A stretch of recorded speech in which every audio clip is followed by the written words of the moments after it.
Hello, hello, Scorpio Collective. Kamusta po kayong lahat? Ako po ito si James from James Tarot PH. Ito po ang inyong weekly reading for August 10 to 16. Bagong linggo, bagong pagbasa. Ano po naghihintay sa inyo? But first, ihanda mo na Scorpio yung isang malakihang tanong. Kung meron kang one big question, hintayin nyo po sa dulo ng ating reading. Babasahin ko po yan by using these cards. Okay, let's begin. Inhale and exhale your cards for the week. Nice. Siya nga pala mga mahal kong Scorpio, thank you ha sa lahat po ng mga hindi nag-i-skip ng ads. Naku, alam nyo naman, yan lang po yung tanging paraan to support me. So please, please, please, do not skip your ads. Okay? So sa mga new subscribers, hello po, welcome po sa ating channel. Naway nag-enjoy po kayo and relax, sit back and enjoy our reading. At the background, meron kang the Nine of Cups. Alam mo na Scorpio, kapag lumalabas to sa ating reading, panahon na for you to make a wish. Pumikit ka na, isipin mo na yung question mo na yan, isipin mo na yung wish mo na yan, it will happen to you. Okay? So, Nine of Cups all about aligning yourself. Kung talagang, sabi dito, kung talagang pangarap mo yan, you should need to put more effort into it. Example, ang pangarap mo ngayon, makahanap talaga ng public school na papasukan. Teacher ka, nakaalis ka na sa private. Kung talagang yan yung direction na gusto mo, magsusugsug ka ng iba't ibang school sa iba't ibang municipality or cities, makahanap lang ng talagang aligned na teaching job for you. Halimbawa din, ikaw ay talagang nag-wish na maabot ko yung quota ko this week or today. Kailangan meron ka nakalatag na plano para maabot mo yung quota na yan today. 'Di ba? So, you should, parang sabi niya, salubungin natin. Salubungin natin yung ating gustong mangyari. Ngayon pa lang, i-evaluate mo na Scorpio kung ano yung mga dapat mong gawin para matumbok yung planong ito. Kasi ang wish, without a plan, without action, is just a wish. Kailangan meron ka pa ring effort para umandar yung frequency para pumabor sa'yo. Okay? In your core energy, meron kang the 10 of Wands. Sabi dito ng yung spirit guides, alam ko na pagod ka na at parang nalalabuan ka na sa direksyon ng ginagawa mo ngayon na parang ang hirap-hirap naman. Kailan ba to matatapos? Kailan ba to magi-end? Kailan ba to gaganda? Kailan ko ba matatamasa yung magandang bagay sa bagay na ito? But here you are, being advised na wag kang papadala sa sitwasyon mo ngayon. Kung nahihirapan, magpahinga. Kung pagod, matulog. Kung parang na-overwhelm ka, bitaw ka panandalian. And then babalik ka ulit para asikasuhin. Huwag kang magpapag-give in doon sa hardship ngayon. No? Alam ko ikaw nanonood ka, maaring pagod ka na at naghihintay ka talaga ng happily ever after or pag-abot sa wish mo. Pero ito yung moment for you, Scorpio, to really tell the universe, pagod ako, yes, pero bibira pa ako. Nahihirapan ako, yes, pero itutuloy ko pa to. It's all about you giving the universe the signal na nakapagod man, pero ipapanalo ko siya. And that could change your frequency. Okay? Clarify natin. 10 of Wands. Narinig ko dyan, hard work paying off. Halimbawa, this week, biglang kilalanin yung trabaho mo. Bigla kang ma-promote or bigla kang taasan yung sweldo mo. Bunga yan ng pagod. Bunga yan ng pag-sumikap. Kaya meron talagang mararating itong pinapangarap or wini-wish mo. Okay? Wish kasabay ng effort, talaga namang paldo. Okay? 10 of Wands, the Page of Cups. Sabi ko nga kanina, dedicate yourself dito. At magugulat ka na okay na pala ang lahat. Biglang may resulta. Biglang may magandang balita. So, ngayon habang nag-uusap tayo, talagang maging ano ka lang, masipag, matyaga, maging dedicated dyan at gugulatin ka this week ng isang magandang balita. Okay? At the bottom, the Five of Swords. Huwag kang tumingin sa nega. Huwag kang tumingin sa mga nangyayaring mali or issue or obstacle. Laging sa positibo ka lang titingin. Bakit? Kasi kung puro nega ang pinapansin mo, puro nega yung binabantayan mo, tatagal yung negang yan sa buhay mo eh. Mahihirapan kang itsupi yan eh. Pero kung puro positibo ang tinitignan mo, kahit mahirap, kahit nakapagod, biglang merong magandang mag-a-arrive dyan na hindi ka makapaniwala na wow, dumating din. So just think positive. Do not dwell on negativity. Piliin mo yung mga laban mo. Piliin mo yung mga kakaharapin mo na kapag ba pinatulan ko to, worth it ba to or hindi? Magpapadagdag ba siya sa bigat ko or hindi? 'Di ba? So kailangan alam mo yung kapatol-patol sa hindi. Okay? So, mga Scorpio, ano ba tong bagay na ito na pinagsusumikapan mo? Ikwento mo nga, isulat mo sa baba at pag-usapan natin nang sa ganon ma-manifest natin yung end of that hardship at makuha mo na talaga siya. Comment below, it will be good to you. Okay? In the area of what you need to focus on, meron kang the King of Pentacles. Sabi dito, kailangan talaga maging hands-on ka at sigurista ka sa mga bagay na inaaligaan mo. Halimbawa, meron kang negosyo o meron kang papeles, yan. Kailangan tiyakin mo na lahat yan ay tama. Lahat yan ay kompleto. Lahat yan ay aandar ng dire-diretso. Hindi pwedeng, okay na yan. Ay, hindi ako sigurado, bahala na. Kailangan sigurado. Kailangan tama ang hakbang para hindi ka magkandaligaw-ligaw. Ganon din, halimbawa, kung meron kang tinatayo ngayon na sideline, example, balak mo na magbenta online sa inyong online shop. Hindi pwedeng hindi ka marunong maghawak ng kliyente or maghawak ng order, na hindi ka marunong magpa-deliver ng order. Siyempre, kailangan sigurista ka. Alam mo yung kilos, alam mo yung hakbang, alam mo yung proseso. Para kung ano man yung inaalagaan mo, tumubo siya ng malaki in your part. Okay?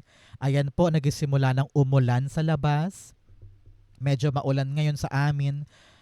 Ito yung malaking indikasyon ng pagbuhos ng biyaya. Pero parang baka magka-problema ka sa sunod-sunod na pagdating. Kaya importante sa iyo ngayon, Scorpio, na nakatutok ka dyan at ginagawa mo yung mga pinaka-practical na paraan para mapangalagaan mo siya ng tama. Ayan, naririnig mo pa ba ako? Kung yes, let's continue. Ang King of Pentacles ay meron kang the Queen of Cups. Yes, sabi talaga dyan, buong puso. Ilaan ang buong puso para magkaroon ng pag-alaga doon sa bagay na yan. Halimbawa, meron kang coffee shop, meron kang tindahan, meron kang online shop, kailangan talaga nandun ang amor mo, nandun ang puso mo para lumago ng tama at hindi yan mahirapan na umandar. At the bottom, meron kang the Two of Swords. Sinasabi dito na kailangan palagi bukas ang isip, bukas ang mga mata para alam mo yung mga tamang aksyon mo. Halimbawa, meron kang tindahan, nahihirapan ka dahil maraming kailangang asikasuhin.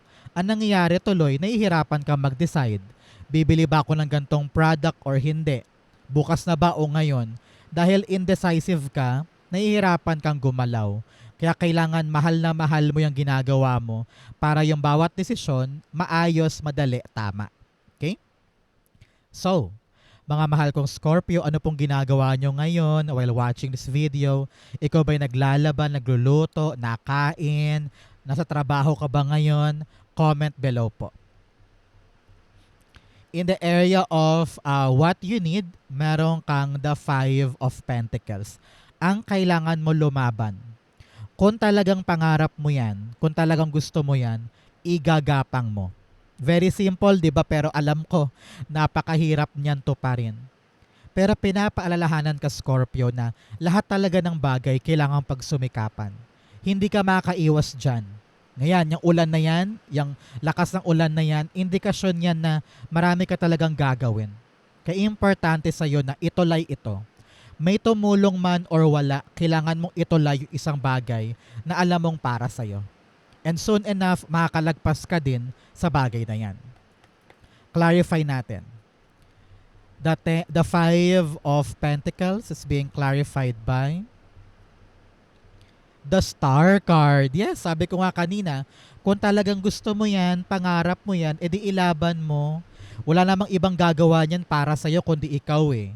Wala ring ibang taong maaring makaunawa sa'yo kundi ikaw din. So fight, fight, fight. Kahit bumubuhos ang ulan sa paligid natin, kung alam mong dapat gawin, gagawin. At the bottom, the Wheel of Fortune. Sinasabi niya na suswertihin ka. Papabor sa'yo ang outcome, ang tadhana, kung ikaw mismo ay lalaban para makuha yung gusto mo. Very important yan para sa'yo, kaya isabuhay, gawin, sipagan mo. In the area of your what's affecting your current energy, meron kang the Page of Wands. Sabi dito, yung bagay na yan na gusto mong ipanalo, gusto mong itawid, kailangan daw aralin mo. Hindi pwede yung bigla-bigla ka na lang mag-back out, bigla-bigla ka na lang uuwi or uurong. Walang mangyayari kapag ganyan. Kaya sabi dito, if you really put yourself sa bagay na ito, trabahuhin mo, pagsumikapan mo, ipakita mo sa kanila na you have what it takes for you to do this. Sabi niya, gugulatin ka talaga nito na parang, ay, akala ko mahirap, akala ko matrabaho, akala ko nakapagod, pero yun pala, kaya mo. And you will reap, aanihin mo, kukubrahin mo yung magandang balita, magandang reward, magandang outcome dahil nagsumikap ka, dahil lumaban ka. So go push, kayang-kaya ito. Clarify natin. Naku, humina yung ulan. Thank you, Lord. At talagang makatuloy kami sa reading namin. Page of Wands, meron kang the Nine of Wands. Sabi ko nga, wag bibitaw, wag susuko. Ipakita mo sa kanila, pati kay universe, na akin to, gagawin ko to, sure ball sa akin to, I will fight for this. At yun, yung magtutulay sa'yo sa iyong mga wish. You have 99 here. Ang 99 po ay angel number ng release, pagbitaw. Pagbitaw sa kanigahan, pagbitaw sa reklamo, pagbitaw sa kawalan ng pag-asa.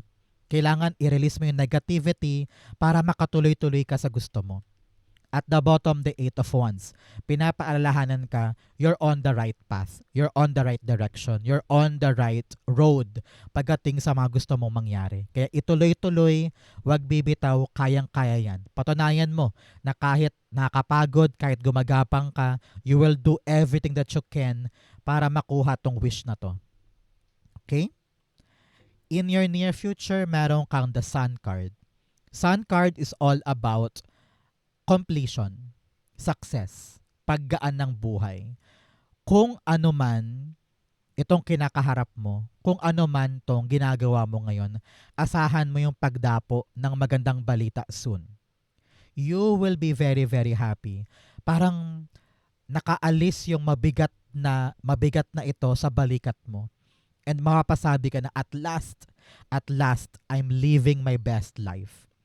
Ramdam ko dito na parang meron din sa inyo gagaling, bobote yung kalusugan, magbabakasyon, nanamnamin mo itong nakuha mong biyaya.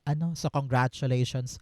Happy times, happy life is really waiting for you in the near future. Antabayanan mo 19 days or 19 weeks after watching this video, that happiness will come to you. Sun card, the Hermit card. Yes, hindi ka na magkukulong, hindi ka na mag-iisa, hindi ka na malungkot sa isang sulok patungkol sa mga bagay na gusto mong makuha. It is here, it is coming, iyong-iyo. You will shine, no? Maliwanag na yung daan, maliwanag na yung path, at alam mo na kung ano talaga yung para sa'yo. Congratulations. At the bottom, Temperance card. Sabi talaga dyan, good health, good news, pagbuti ng buhay. Kung ano man yung isang bagay na pinagsumikapan mo, pinagtitiisan mo, it will be coming to you now. Sabi dito, divine timing siya. Ibig sabihin, nakatadhana mong makuha sa near future na yan. So wala nang malabo, wala nang question, siguradong sigurado, iyong-iyo. Okay? Congrats po. In your challenge, meron kang the Three of Swords. Sabi dito, kung ano man yung mga kasawi ang palad mo ngayon, Heartbreak sa parents, heartbreak sa anak, heartbreak sa work, problema sa kaibigan, problema sa pangarap. Hindi ka daw dapat maharangan yan. Lumaban ka. Kung talagang nais mo makuha yung mga pangarap mo, lalabanan mo lahat ng pain na yan. And you will show the universe na kung ano man ang dumating, I will push forward. Sabi rin dito, marami kang mga problema in the past, mga trauma in the past, or experiences sa nakaraan na hanggang ngayon daladala mo pa rin. Sabi dyan, Scorpio, let go. Sabi ko nga kanina, release, diba? Release mo lahat ng pain na yan. Hindi yan nakakatulong sa'yo. Kaya kailangan maghilom ka na ngayon patungkol sa mga bagay na yan. Okay? Mag-heal ka na, huy, move on ka na para makaabante kang tunay. Then, the Three of Swords, meron kang the Ace of Wands. Yes, meron ka talagang bagong bagay na kailangan gawin ngayon pero hindi mo siya ginagawa dahil takot ka sa mga nangyari in the past. Bigyan kita ng example ha. Halimbawa, may dumating na isang bagong trabaho, call center, pero ayaw mong puntahan dahil nahatakot ka. Dahil sa nakaraan, yung dati mong call center job, napolitika ka doon, pinahiya ka, nabully ka doon halimbawa. Kaya ngayon parang ayaw mo aksyonan yung bago dahil sa pain na to in the past. Kaya sabi dito Scorpio, let go mo yung past na yun para hindi maapektuhan tong bagong bagay na to. Hindi deserve no tong bagong bagay na masira siya ng dahil lang sa nakaraan mo. Okay? So give your new chance a new hope. At huwag mo ihalo yung nakaraan. Matuto ka lang dun. Kunin mo lang lahat ng lesson dun para hindi siya maulit sa bagong bagay ngayon. Seven of Swords, yes. Kung talagang nakaramdam ka ng betrayal, kasinungalingan, pagtutulungan, or pinagkaisahan ka, o parang feeling mo niloko ka, or binetray ka nga, ganyan, let go na. Meron pang bagong bagay na naghihintay sa'yo, doon ka na lang mag-focus. Okay? In your fortune, meron kang the Seven of Swords. Sabi dito ng yung spirit guides, you have 7 and 7. May 7 pa bang iba? Wala na, yun lang. 7 is all about lucky energy. Meron kang lucky energy na pwede mong gamitin. Kaya sulitin mo yan para sa future mo o sa buhay mo this week. Sabi dito, meron kang mga bagay na ma-accomplish mo on your own. Sabi ko nga kanina, di ba? Kung walang tutulong, kung walang gagabay, kung ikaw lang talaga dyan, gawin mo na mag-isa. Hindi mo kailangan dumepende sa iba. Hindi mo kailangan magsumiksik sa iba para lang magawa yung gusto mo. Meron ka magagawang paraan na suswak sa'yo. Kaya kung meron kang i-announce sa pamilya mo na bala ko tong gawin, bala ko tong simulan, tapos lahat sila ayaw kang tulungan, okay lang. Sabihin mo, kaya ko mag-isa. Kaya kong itawid to mag-isa.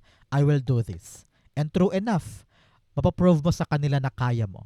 Nakita ko dito ng success, good result, and good outcome at talagang papalakpakan mo sarili mo dahil nagawa mo mag-isa. Seven of Swords, the Sun card. Yes, good news talaga yan. Good outcome, good result. Pinapayuhan ka rin ngayon, Scorpio, na isekreto mo muna yan. Wag mo munang ikwento, wag mo munang i-share. Panahon to for you to really do it in silence. Para walang mangialam, para walang other bibig or other payo sa paligid. Saka mo na lang ipamalita kapag okay na, kapag tapos na, para wala nang, alam mo yun, wala nang asungot sa paligid. But this is something really good for you. Saludo ako na kaya mo mag-isa. At the bottom, the Six of Wands, yes. Titingalain ka nila na parang, wow, nagawa ni Scorpio. Anong ginawa niya? Anong secret niya? So yung mga tao may kasamang inggit, may kasamang pagkagulat, may kasamang insecurity, baka kung ano pang sabihin sa'yo, pero ang mahalaga, nagawa mo. Nagwagi ka on your own. So, wag mo nang indahin pa yung sasabihin nila. Ang importante, you're winning this time. Okay? In your divine messages, meron kang the Page of Swords. Sabi dito, umiwas-iwas ka sa mga GC. Nakita ko na maraming tao nakatingin sa'yo. Maraming inggit. So, sa mga GC na yan, sa mga chismisa na yan, ilayo mo sarili mo kasi hindi worth it. Huwag ka ring basa-basa na lang papatol sa mga tao or sa mga problema na kaya namang iwasan. para hindi masira yung momentum sa ginagawa mo ngayon. Okay? Para hindi maapektuhan tong tinatrabaho mo, inaasikaso mo. Kailangan talaga takpan ng tenga, mind your own business, at ilaban mo lang yung mga energy mo sa kalaban-laban. Kasi yung mga asungot sa paligid, hindi mo deserve na paglaanan ng energy yan. Okay? Page of Swords, you have the Five of Swords. Yes. May mga laban talaga na hindi worth it. Lagi mong isipan, worthy ba yan? Kapatol-patol ba yan? Susubukan ko ba yan? Kasi kung hindi naman deserving ng time ko, wag na lang. Halimbawa, meron chismisan sa kapitbahay. Kung ano-ano sinasabi tungkol sa'yo, sabihin mo, ay, hayaan mo siya. Hayaan mo siya magsalita. Hayaan mo siya mapanisan ng laway dyan. Hayaan mo siyang magmukhang tanga dyan. Pero ako, focus ako sa importante sa akin. Parang ganyan. At the bottom, the Four of Wands. Yes. Mas importante yung mga goals mo. Mas importante yung wish mo. Mas importante yung milestone mo. Doon ka tumutok. Okay? Importante yan for you. Outcome mo yan, bigyan mo na kita ng fortune cards. Meron ka lobster, financial pinch. Sabi dito, magtipid sa pera ha. Hindi lahat ng lumalabas, lalabas lagi. Kailangan isipin ngayon kung ano yung importanteng bilhin, yung mga bills, magtipid sa mga dapat pagtipiran para magkasya yung budget sa mga pangailangan. You also have star, guaranteed success. Sabi ko nga, gumapang ka, kumilos ka, lumaban ka para maabot yung star mo, maabot yung pangarap mo. Hindi ito yung panahon para panghinaan ng loob o magsumiksik sa sulok. Kailangan talaga positive ka lang and reach for your dreams. You have throne, position of authority. Sabi dito, merong isang taong merong authoritative figure ang tutulong sa'yo para maitawid yung isang bagay.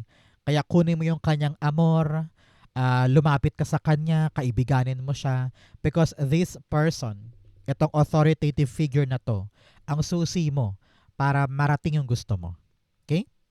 You also have money path. A path with money is waiting for you. Nako, meron daw pong perang paparating. Kaya congrats, congrats, congrats. Kubrahin na yan. Ang outcome ni Scorpio for August 10 to 16, the Temperance card. Temperance card's all about you waiting patiently. Sabi, tsagain mo to. Pag sumikapan mo, kung ano yung requirement sa'yo, ibigay mo. Kung ano yung tamang proseso, lakarin mo. Kung ano yung tamang gagawin, gawin mo. No? It's all about you dedicating yourself para lang makuha siya. Okay? So magtyaga ka dyan, in silence, sabi ko nga, tahimik ka lang, trabahuhin mo lang, saka mo na i-broadcast kapag nakuha mo na talaga. Pero ngayon, talagang your dedication, your patience, and your hard work is really essential para makuha mo talaga yan. Okay? Temperance card, clarify natin. You have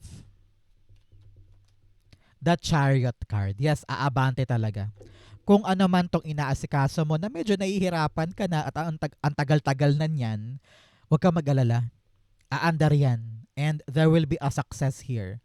Meron kang mapapanalunan or ma-achieve or magiging successful yung outcome sa isang bagay. Mission accomplished ito. So, idire-diretso mo, huwag kang matakot. Nasa kamay mo ang manibela, kaya do your best. Dedicate yourself. It will be a great win para sa'yo. Okay? At the bottom, the Six of Wands. Yes, great win talaga. Panalo ka dyan. At yung mga tao sa paligid, kahit paanong sabihin nila, ang importante, panalo ka. So, do not lose hope. Do not lose your kumpiyansa. Dire-diretso, pag sumikapan, panalo. Okay? Good luck and congrats sa'yo. Sa Scorpio, dako na tayo sa yung isang tanong, isang sagot. Pumikit ka na ngayon. Isipin mo tong one big question mo. Okay? Inhale. And exhale. The answer to your question, you have the Star card, the Tower card, and the Ace of Swords. At the bottom, meron kang the Lover's card. Unahin ko na muna yung nagtatanong tungkol sa love life. Sabi dito ng yung spirit guides, pag-usapan nyo ng lover mo itong issue ninyo. Kailangan magkatuwang kayo sa common goal, common dream, common wish, at baguhin yung dapat baguhin. Kailangan maliwanag sa inyong dalawa kung ano yung mga balak nyong maabot. At maliwanag sa inyo kung ano yung kabulukan ninyo na dapat baguhin para makalarga yung balak mong tanungin sa'yo. Na question mo na yan. Because kung magkasalungat kayo at magkaiba kayo ng balak gawin tapos malabong malabo pa, hindi nyo kailangan ituloy yan. Parang ganun. Okay? So, kailangan talaga solid yung connection, nagkakaintindihan, maliwanag ang gagawin para mabago nyo yung dapat baguhin. Okay? Para naman sa mga single dyan, sa mga single Scorpio, kung ang question mo ay about love life, sabi dito, huwag mawawalan ng pag-asa. Maaari pa magbago yan, yung sitwasyon mo ngayon, pagiging single, maaring may dumating, at kapag may dumating, dapat makita mo agad na, ay, yan yung padala sa akin. Yan yung match ko. Parang ganon. Okay? Well, for others na hindi naman love life ang question, no? Kung ang question mo ay about your passion, about your choice, meron kang pinipili ngayon, meron kang gustong gawin, meron kang gustong pangkapitan. Sabi dito, kailangan maliwanag sa'yo yung intention dyan. Para saan ba yan? Ano ba yung purpose niyan? Kailangan maliwanag yan. Kailangan kapit na kapit ka sa pag-asa na magagawa mo ito. At baguhin mo yung mga dapat baguhin sa buhay mo para mag-swak ka dito. Marami kang dapat na shedding na gawin. Marami kang mga pag-i-improve na kailangan mong gawin sa sarili mo para makuha mo yung question mo. It's all about commitment, love, passion, at talagang paninindigan sa choice na ito. Malapit ka na sa dream mo pero marami ka pa ring pagkalabo, so linawin mo yan. If you're waiting for a yes or no, the answer is yes. Makukuha, pwede, posible, pero marami ka pa ring dapat buwagin na mali sa'yo para makuha siya. Okay? Sa Scorpio, yung yes na yan ay talagang makatulong sa'yo, kaya pag-isipan mo. Ito po yung isang tanong, isang sagot. Ganon din po ang inyong August 10 to 16. Sa po kayo nakaresonate, comment below. Basahin ko po yan. Thank you mga mahal kong Scorpio for watching hanggang dulo. I love you. This has been James for James Tarot PH. God bless everybody.